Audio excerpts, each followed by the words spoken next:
Okay, so I'm going to kick things off here.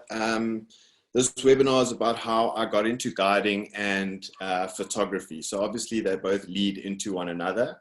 If you do have any questions or anything like that, please don't hesitate to pop them in the chat. I'll gladly answer them when I can throughout the chat. Just to start off, we're going to go a long way back. I was born in Johannesburg, and for the first 2 years of my life, I lived in Johannesburg before moving to a little town called White River, which is situated in the northeastern section of South Africa. And it was pretty much for working opportunities for my parents. My mother's been in the tourism industry for a number of years, and she still is in the tourism industry, and so is my brother. My brother is a full-time guide. He's now a manager of a lodge and still does guiding part-time. So that's pretty much what led into my passion for nature growing up in White River. We did a lot of family trips into Kruger. With my mom being working in the lodge industry, we also got to visit a number of different lodges and managed to obviously have these different experiences. So ever since I can remember, I've had this passion for wildlife and for the bush.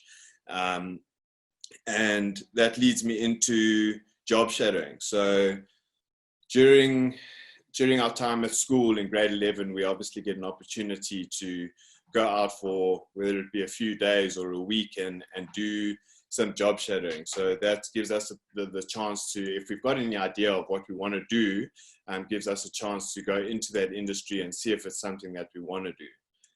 So for my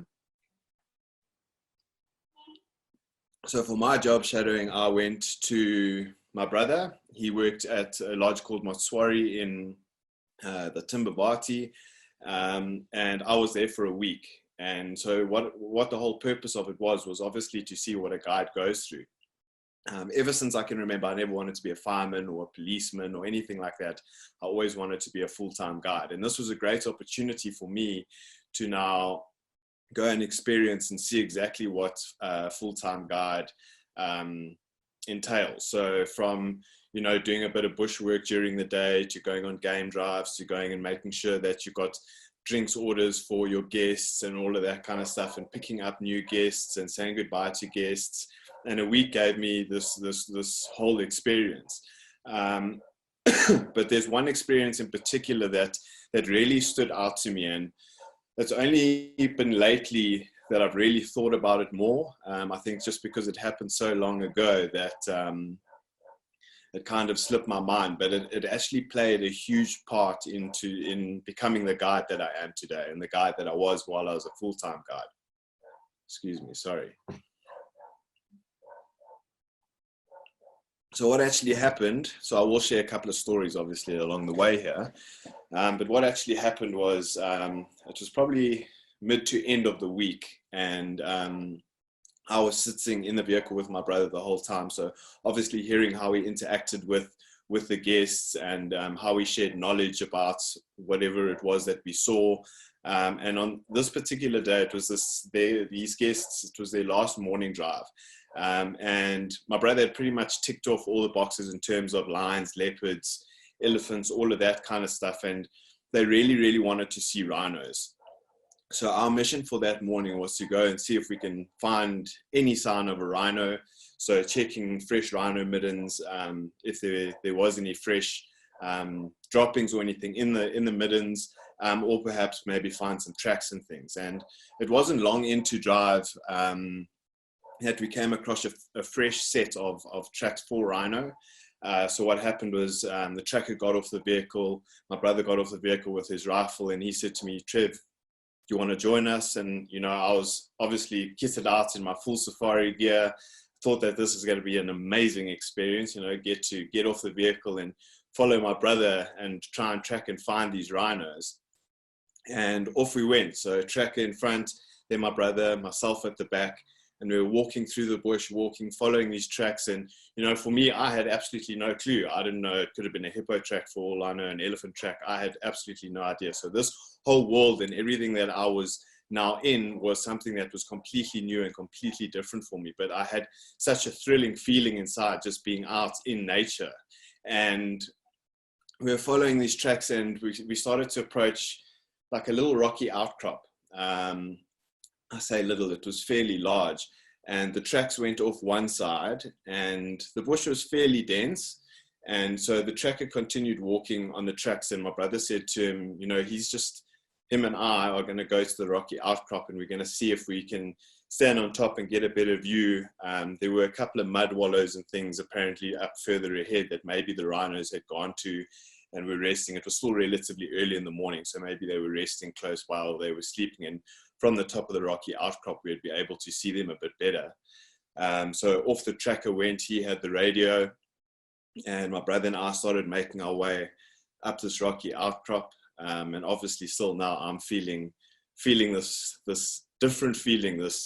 It's a very difficult feeling to describe, but we're walking up this rocky outcrop, and suddenly we can just hear the slight sound, just oh, just this very faint sound. And we were walking, and it almost sounded like a bird chirping, but not quite. Now I know what it is, but we were walking quietly and slowly. And as we came around the corner in a little cave, we came across two little lion cubs. They were sitting in this little cave. They must have been tiny. Eyes barely had opened. And then suddenly we started hearing brrr, brrr, from the other side of this rocky outcrop. And my brother grabbed me by the shirt, and he said to me, listen, Trev, we need to back down. We need to get out of here. So now obviously what's going through our mind is this is a den site for lions. And one of the lions, or the mom, is on the other side. And we started making our way down. But how we had walked up the koppie, we weren't able to come back that way in case we came across her. So we started going down the rocky outcrop in a different direction. And and we started coming down in a different direction. And as we started coming down, this lioness came over the top of these rocks, and she was just growling. Now, obviously, we've walked into an area that is a safe place for her, and she's keeping her cubs. So she's very, very upset. She's growling at us. She's standing just above the cave of where the cubs are. We removing ourselves from the situation, and we get to the bottom of this rocky outcrop. When suddenly she started to calm down, her growling started to get softer. But what happened was, behind us, a growling started to get louder. And we turned around, and from nowhere, a male lion came running straight at us. And now I don't know what to do. Greg's got me by the shirt. You know, I don't know whether to run, whether to stand, what to do. So he's holding me by the shirt. He's shouting. He's got his rifle in the one hand. And this male lion runs, and it stops about 5-6 meters away from us. And two lionesses run from behind him and almost join him. And we're just standing there. Now, we've got a lioness behind us now on this rocky outcrop with cubs, and we've got a male lion in front of us with two lionesses behind him. Where do you go? What do you do? So what we did is, well, I stood there trying not to wet myself. That was what was going through my mind. But Greg obviously took control of the situation. He was making a lot of noise. The two females backed off, and they started to move around us. The male lion pretty much stood his ground, and next to us, I can't even remember what tree it was. I think it was a gardenia tree.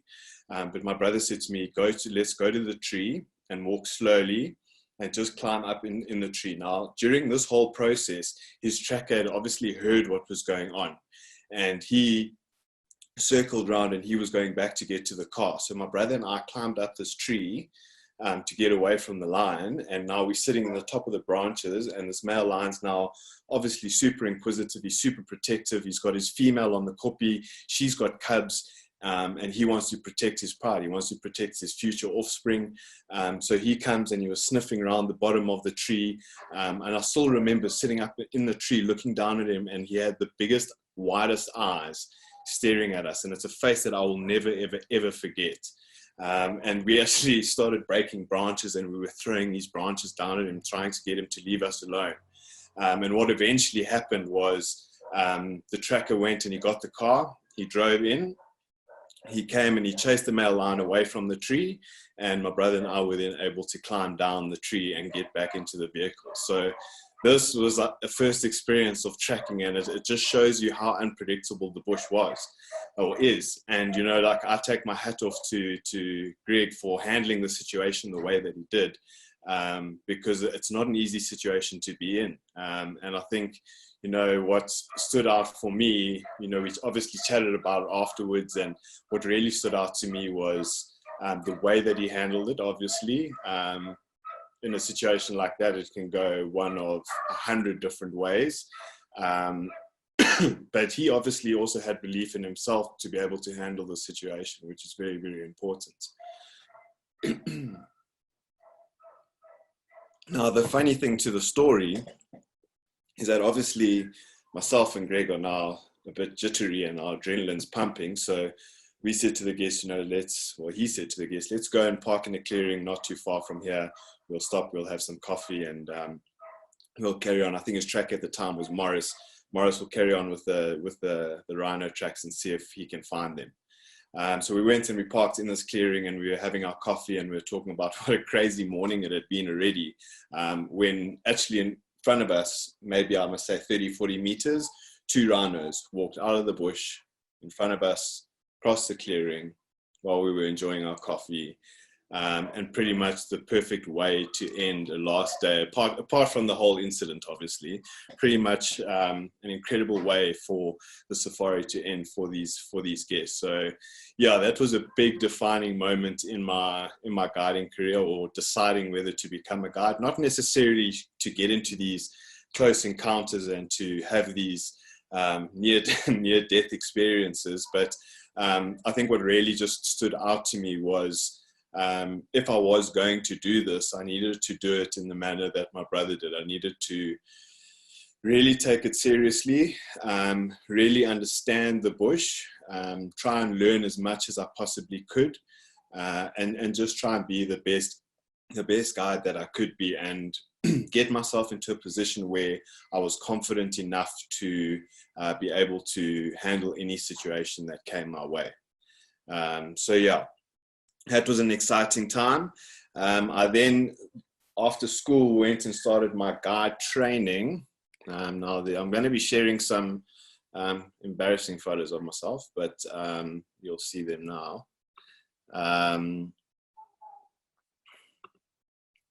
Let's see, let's just share screen.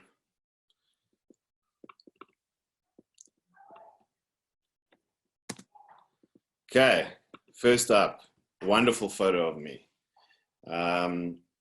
So after school, I decided to go and do some eco training. There's obviously a variety of different training courses and things that you can do. I know what I'm saying has absolutely no relevance to how I look in this photo, but we'll get there. There's a variety of different courses and things that you can do. There's certain qualifications that you need to do in order to guide in South Africa.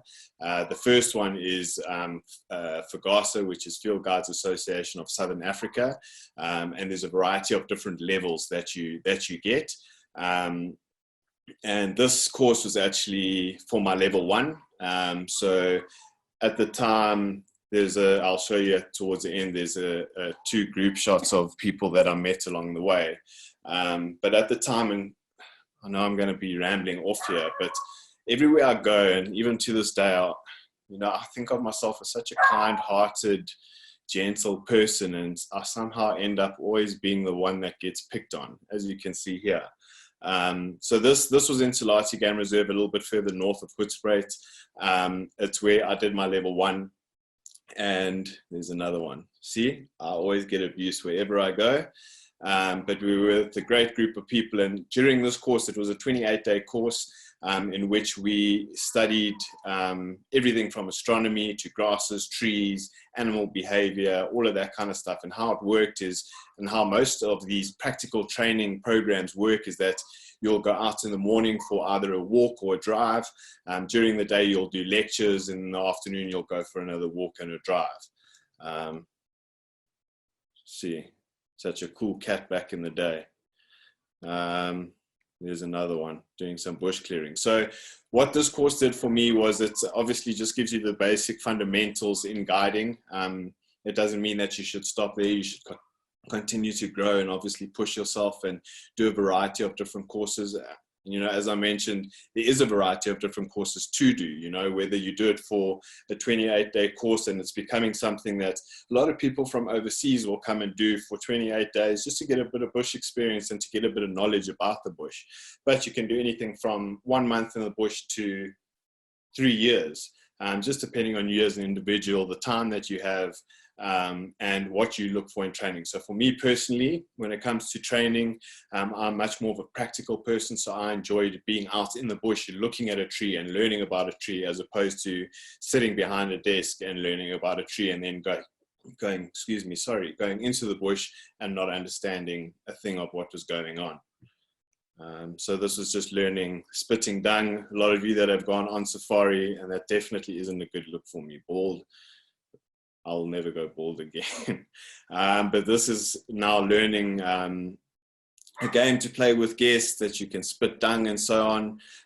So you do a variety on these different courses. And I was quite fortunate in that one of my best friends' fathers was a partner in eco training at the time, and he allowed me the opportunity to, after I had finished my 28-day course, to come back for a few months afterwards and just get experience, pretty much become the camp skivvy.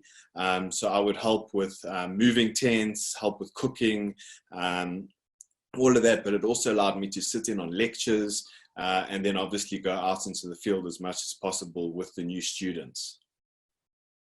Just some of the guys that I did study with.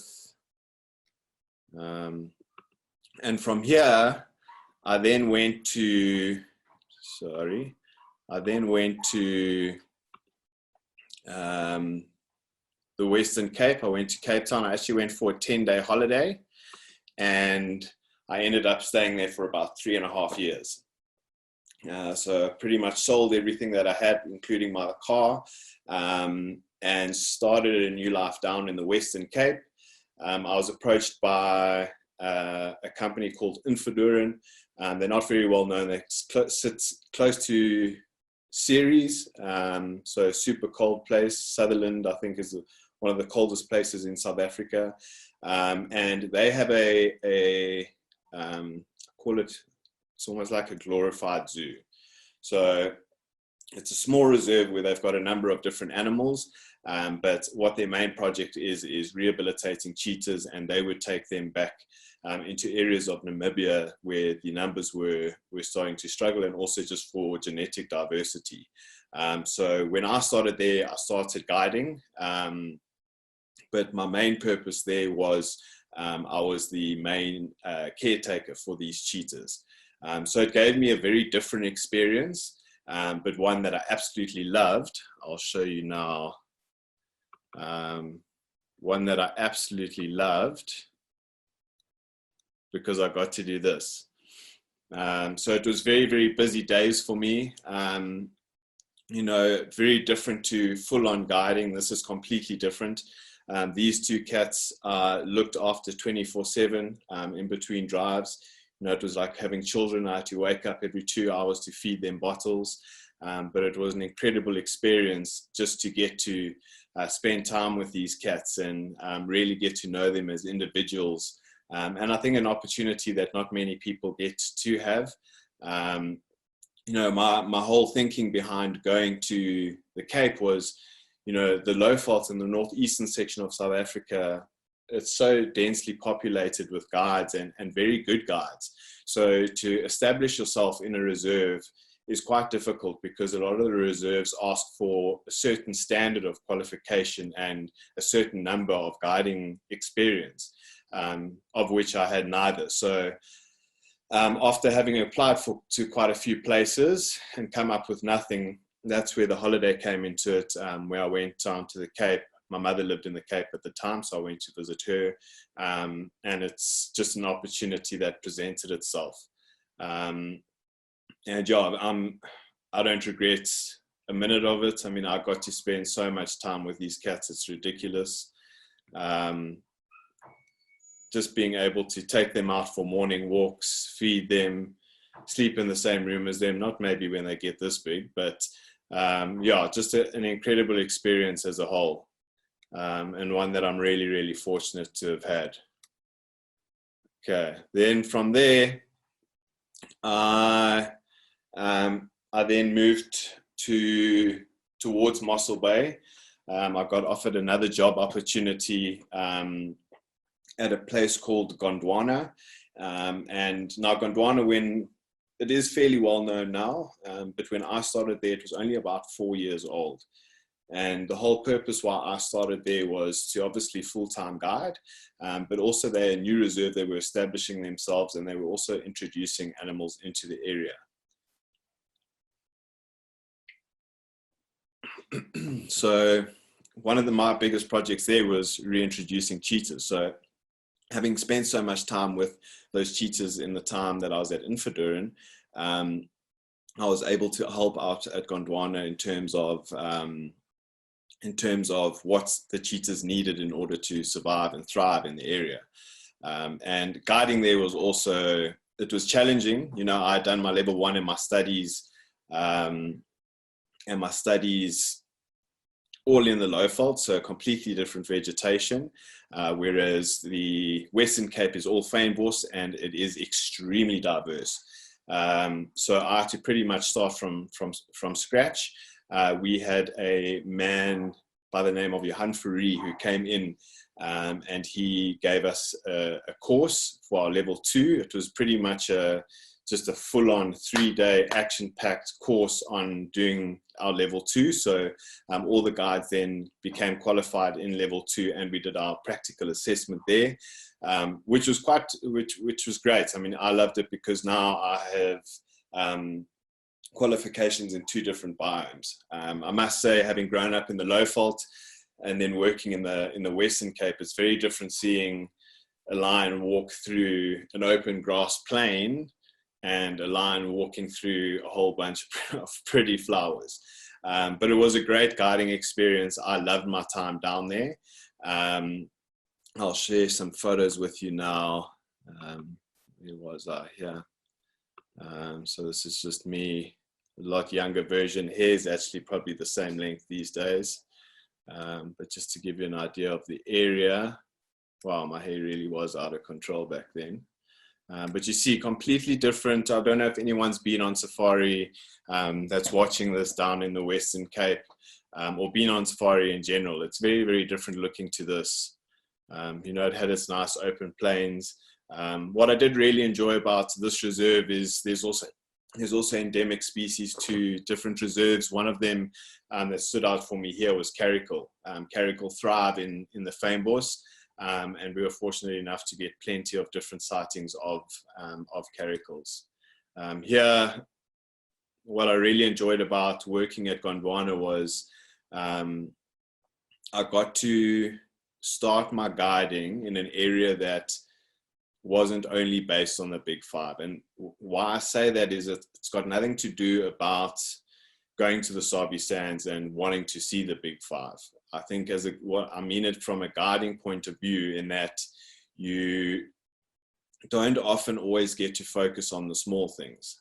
So in areas like the Sabi Sands and Londolozi, where I was fortunate enough to work, there's a lot of emphasis from guests and that on seeing the big cats, and there's nothing wrong with that. But starting to learn to guide, I wanted to get the fundamentals right. So learn about the small things, the flowers, the grasses, the birds, all of that kind of stuff, before I got into the big stuff. Because generally what you'll find with guides, even to this day, is that they get lucky, they start in these big reserves, and a lot of the smaller stuff gets forgotten. And it is just as important as the big stuff. You know, me rubbing against a tree, although it doesn't sound like it, it's just as important as learning about a lion. It's all part of the ecosystem. They all link together. And I think it's important from a guest point of view, that us as guides and as full-time guides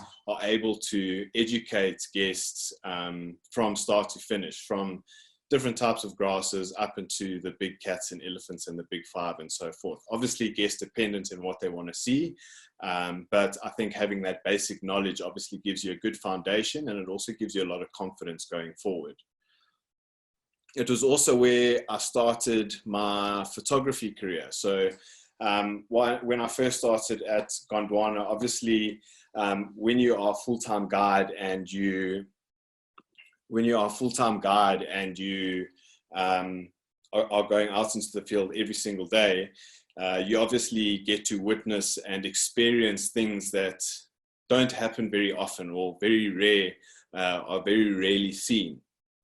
And I really wanted to start to capture some of these moments, because, you know, as time goes on, memories start to fade away and you start to forget certain things. If I think back on some of the times I was at Infidor, and there's a lot that I don't really remember. You know, I've got those pictures of the cheetahs and that I showed you earlier, and that reminds me of all the great experience that I had with them. But from a guiding point of view, I don't have any photos from there. So for me, I wanted to start photography just to start to create a memory bank, so that I could look back one day, like now, and just look back at those special moments and remember them. And it's something that I try and instill now with photography and photographic guests, is that it's not always just about the picture, it's about what that picture means to you.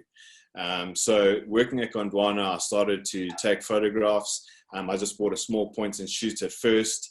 And I actually really started to enjoy it. Obviously, I was just on auto, snap, snap, snap. But the more I did it, the more I enjoyed it. And the more I wanted to get a bigger camera. So eventually I saved up money, and I laid down a whole bunch of money on a new camera, lenses, camera bag, and got home, opened the box, and suddenly had this massive fear of regret. I think that we all do. Once we purchase something that costs a lot of money, there's always an element of doubt and fear in your mind. Have you made the right decision? I opened the box, and you think you spend, at this stage, I had no clue about photography. So I'm sitting there now with this new camera in my hand. It looks absolutely beautiful, and I have no idea how to use it. So my expectation versus reality weren't quite aligned. Now I had to go through the manual. I had to start practicing. I had to learn what ISO meant. I had to learn what shutter speed. None of that made any sense to me. So it was a process. It was a frustrating process, but obviously I'd invested all this money, and I really, really, really wanted to get into photography. And obviously, having spent all this money on it, I really wanted to try and get into it and see what I could make of it. I was going back to this one. Can I go? So here, this was what had happened. Is I worked at Gondwana for about 2.5 years before I got in touch with my brother, Greg, who was working in a place in the Baluli. And I thought it was a great opportunity. I had some years of guiding under my belt. I had level 2. And it was a great way to get back to, I'd like to say, my roots, to start guiding in a Big 5 reserve. The Baluli, where we worked at the time, it had only been established for about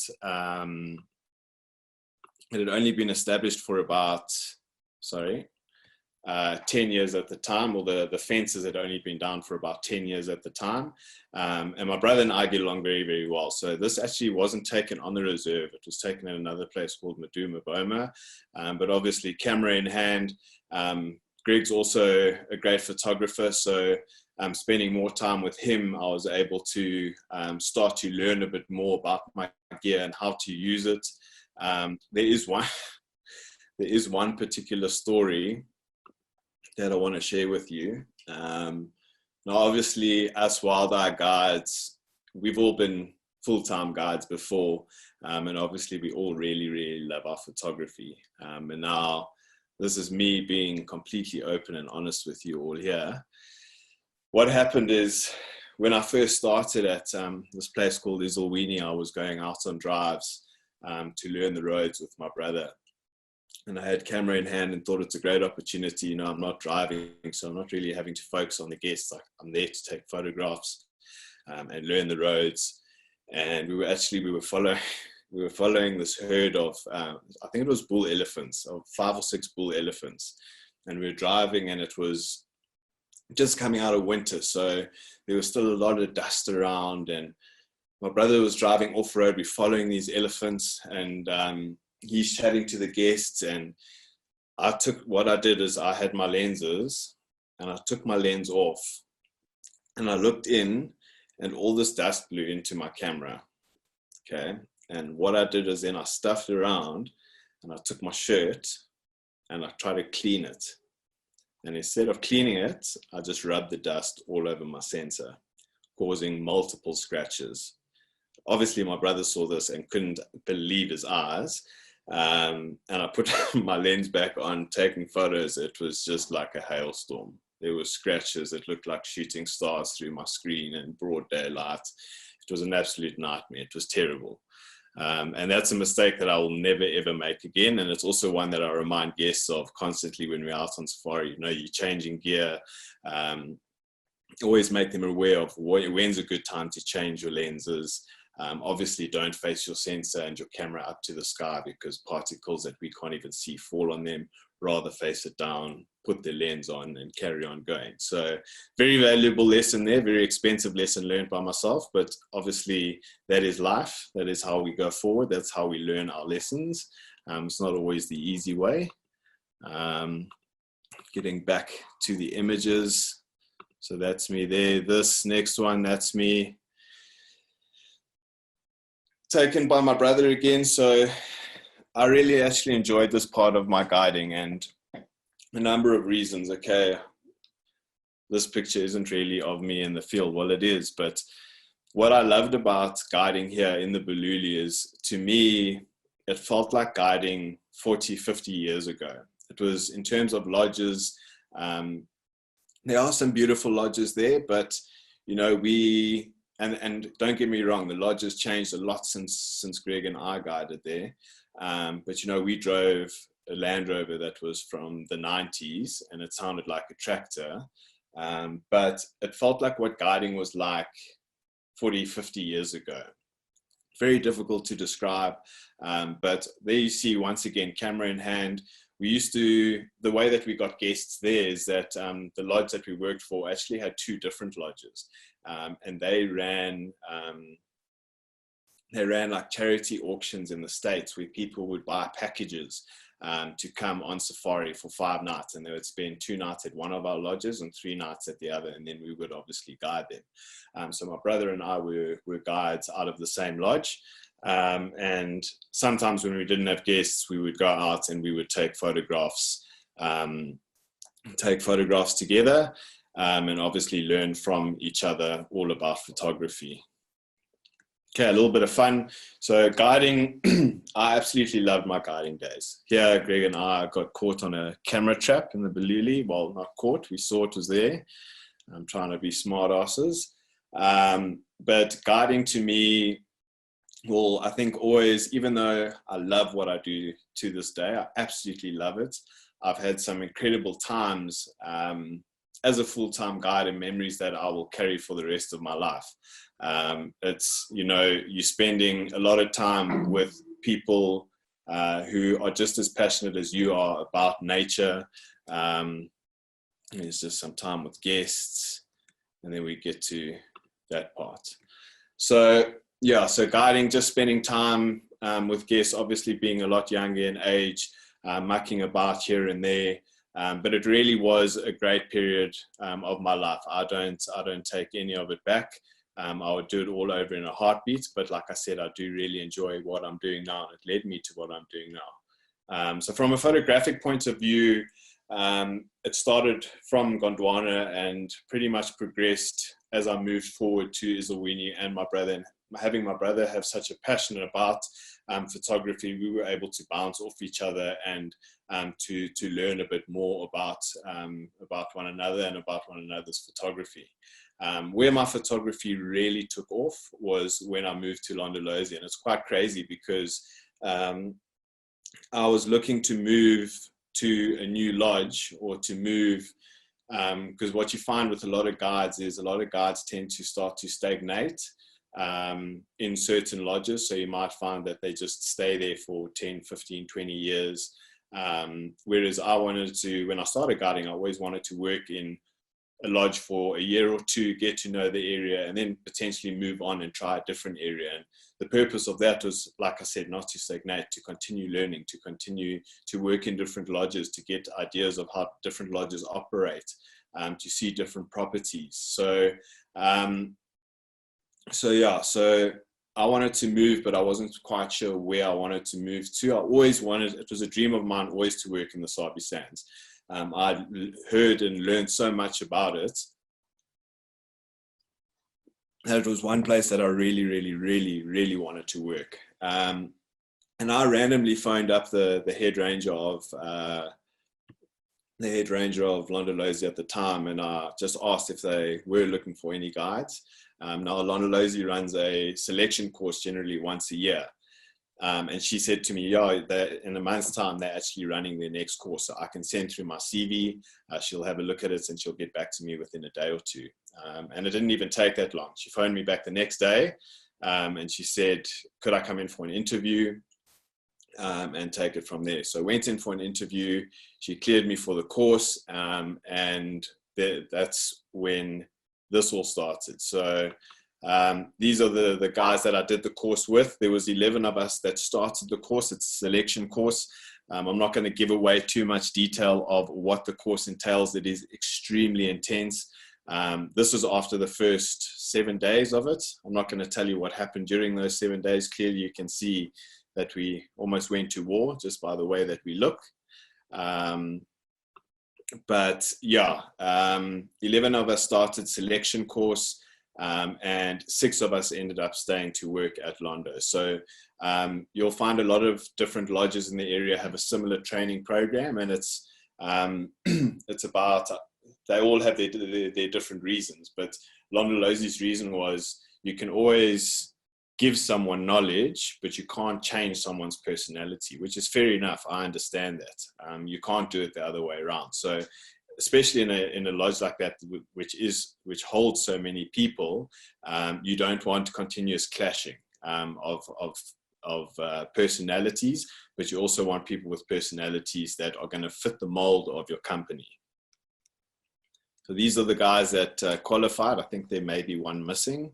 And this, like I mentioned, this is where my photography skyrocketed. We were fortunate in that a number of the guides were very good photographers at the time. We also had a few photography courses. There was one which 2 Nikon ambassadors came for about 3 or 4 days, I think it was, and they took us out into the field and they helped us with settings in different situations. They did a bit of staff photography with us, and they gave us the fundamentals to then start to learn for ourselves and to grasp ourselves as photographers. And what I really enjoyed is it wasn't just this that I did. I got so passionate about photography that I would often sit in my garden and take random photos of grass or an insect, a grasshopper, or a fence pole. And people often walk past my house and they thought, yes, Trevor, you are such an idiot. What are you doing? And for me, the whole purpose of it is I'm not taking a photograph to hang up on the wall. And it's something that it's a bit of advice that I would give any photographer that is trying to grow. It's all about understanding the gear that you have in your hand. So it's understanding what you need to do in certain circumstances to get the best out of your gear. So what I did was, I'm a firm believer in that if you take a crappy photograph, not just to delete it, understand what's wrong with it, understand how you could have changed it, so that next time you're in a similar situation. Now with wildlife photography, you'll never have the exact same situation, but you may have a similar situation. And by understanding these fundamentals that you may be doing wrong, will steer you in a good position going forward. In the next time you have a similar opportunity, you'll be able to capture that image that you're really after. So yeah, another part of it, guiding, absolutely loved it. I know I mentioned it in my first webinar I did last week, but being able to get off, I spoke about my story about my brother and I tracking the rhino earlier on. Such an incredible experience. This guy on the left-hand side, his name is Bennett. I learned so much from him. The local trackers, they've grown up in the area. Their fathers have grown up in the area. Their fathers have been trackers themselves. So the amount of knowledge and local knowledge that these guys have is simply incredible. And if there is anyone out there now watching this, I would absolutely say go ahead, do it. It's something that you're not going to regret. I myself learned so much from my tracker that that wasn't even just bush related. I mean, I've learned lessons that I carry with me, even to this day, on day-to-day things that I do. And this kind of lifestyle is it's simply incredible. Whether you do it for a year, 10 years, 20 years, it's an amazing thing to be a part of or to do. So this moment was actually moment before. We were looking for a pride of lions down in the Sand River. The vehicle, this photo was taken from the vehicle. We were walking around the rocks, and this was the moment that we found them.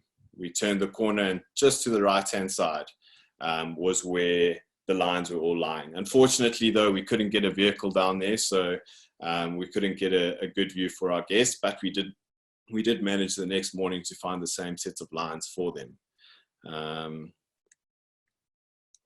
Me in action, I don't look at my face in this one. This I wanted to put here just because, I think a lot of us take simple things for granted, and I wanted to relate it a little bit now to the lockdown that we're currently going through in South Africa. And I know that there's been different rules and regulations and lockdowns that have gone down for everybody across the world. But for me, looking at this, it gives me a true appreciation for the small things. Like I mentioned, I would take nothing away from I wouldn't give up what I do for anything. And what I'm saying here is a simple thing like a sunrise. I think a lot of us get caught up in the hustle and the bustle of everyday life, especially when we aren't full-time guides and we aren't spending this time out in the field. But I think we all need to take a step back, and this lockdown period has been a very good period for me to do that. I think it's allowed me to look a lot into myself and understand myself a bit better, and just to appreciate things a bit more. I think I got, not in a negative way, but I got caught up and carried away with things unnecessarily, whereas something as simple as a sunrise is something to be very thankful for. It's a simple thing, and it may sound completely random, but I think we need to just take a step back and realize how fortunate each and every one of us are, but also just to appreciate the small things. This is a photograph of my last game drive I ever took as a full-time guide. This photograph holds so many memories for me. And now this is talking about guiding and photography here. It's an amazing thing what a photograph can do, because from this, I was lucky to have my brother and sister-in-law on this game drive, but it reminds me of so much. If I look at this image, it reminds me of the incredible career that I had as a full-time guide, not only at Londolozi, but in general. But it also reminds me of the incredible last morning that I had. Just by simply looking at this image, I can remember that entire morning. I remember driving out of camp. I remember seeing a beautiful sunrise. I remember going down into the southeastern section of Londolozi, which is prolific for leopards. And I said to the guests and everyone that it would be really nice if we could find a leopard on this drive. And obviously everyone agreed, everyone wants to see a leopard. But I would have loved to have finished my stint at Londolozi with a leopard. And we headed out into the southeastern section of Londolozi. We found some tracks for a male leopard, which we then weren't able to find. And driving deeper into the property, it started to get a bit later on in the morning. And we came around the corner, and there was a leopardess with 2 cubs that were about 3.5 months old, playing on a termite mound and a fallen over tree right next to us. And I remember that all so clearly, just from a simple photograph like this. And I think the point that I'm trying to make here is that it's not always about how good a photograph is. And I don't want people to get caught up in the photograph that they're taking and thinking it's not good enough. It's not good enough. Because for me, this is one of the most memorable photographs that I have. And that's where I think we all just need to take a slightly different mind shift in our photography. And you'll find that when you start to do that, your photography will also get better. So I've really, okay, this, I don't actually know why I put this in. This is me dancing like a chicken. Just to wrap it up, this is me dancing like a chicken. It was my farewell. I had clearly had too much to drink, and this was me dancing with the choir. Enough said on that one. Now, take a bit of a different seat on safari. I absolutely love working for Wild Eye. Obviously, it's a very, very different role to a full-time guide. We obviously sit in a very different position, and we make very different decisions. But we are there, same as the local guide, to make sure that our guests get the best possible experience they can. And as Wild Eye guides, and having been full-time guides before, it's not just about the photographic side of things, but it's about the experience side of things. That comes number one. So what is now important is the relationship that I have with the local guide in order to get the best experience that we can for our guests. As you can see, having some fun out on safari. This is me in the Masai Mara, waiting for a big herd of wildebeest to come down to the river. Sitting under a tree in the Masai Mara, waiting for a big herd of wildebeest to come down to the river. I'm sure those of you that have been to the Mara will understand this process, sometimes standing for 5, 6, 7 hours at a time.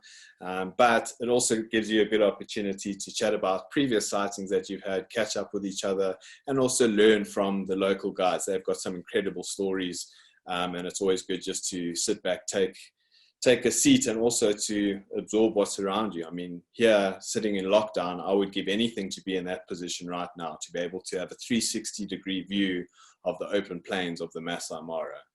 And I think that's what is beautiful about photography, is especially during moments like this, being able to go back in time and to relive these moments and to feel what it felt like when you were standing there, even something simple like a breakfast. So I'll end off with this. Accept your past without regret, handle your present with confidence, and face your future without fear. Change the way you see the world. That's what we do.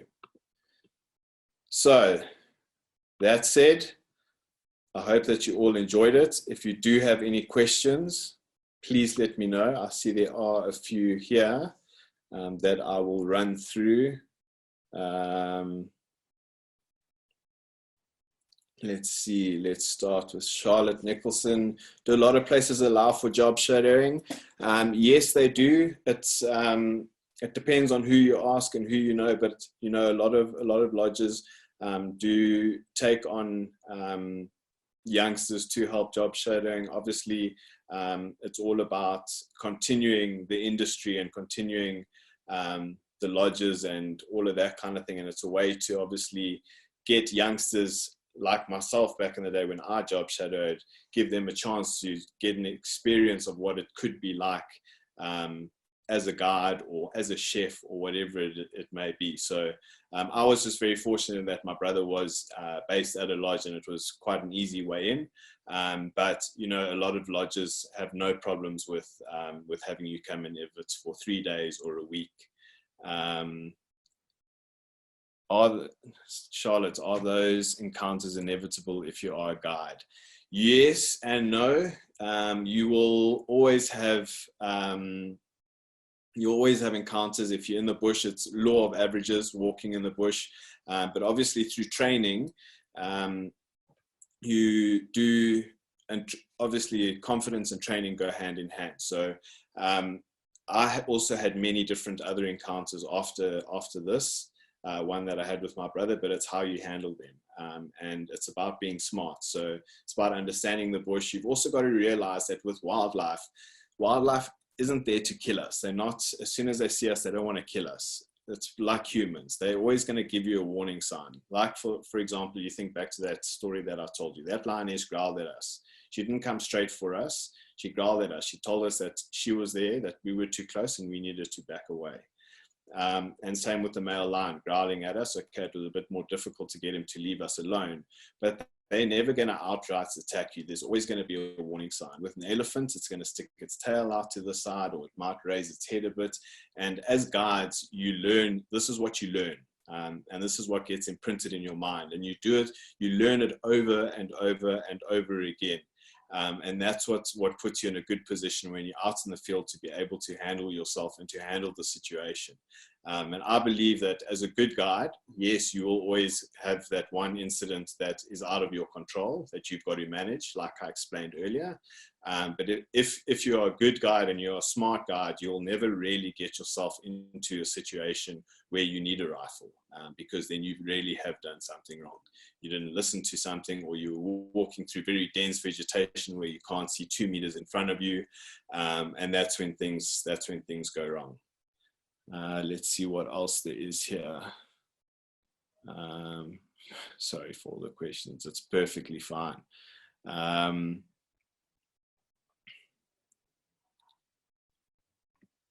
So the transition, what normally happens, Charlotte, is that you'll start at a lodge and you'll go through an induction period.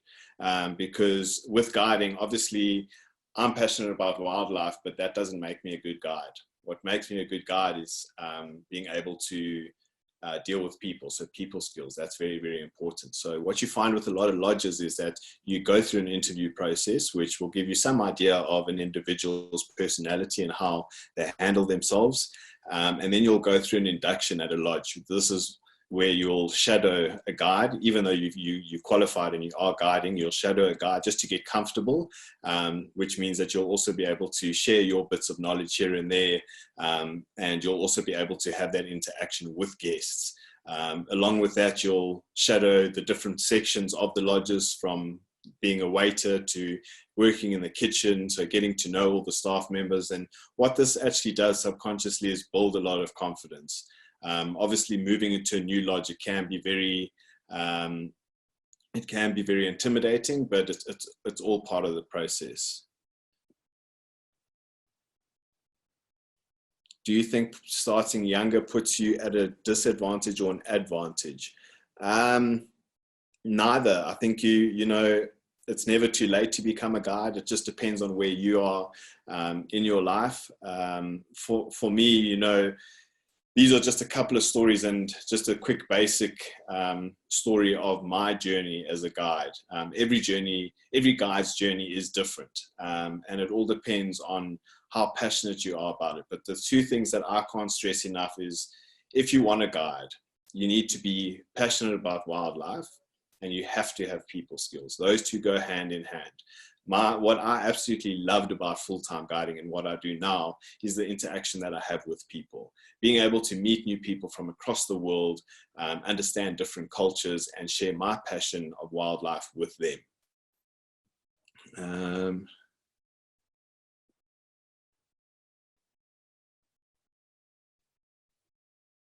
And I think, guys, that's about it. If there is any other questions, please let me know. Let me know if you enjoyed it. I thank you all for your time. Let's just see here, sorry.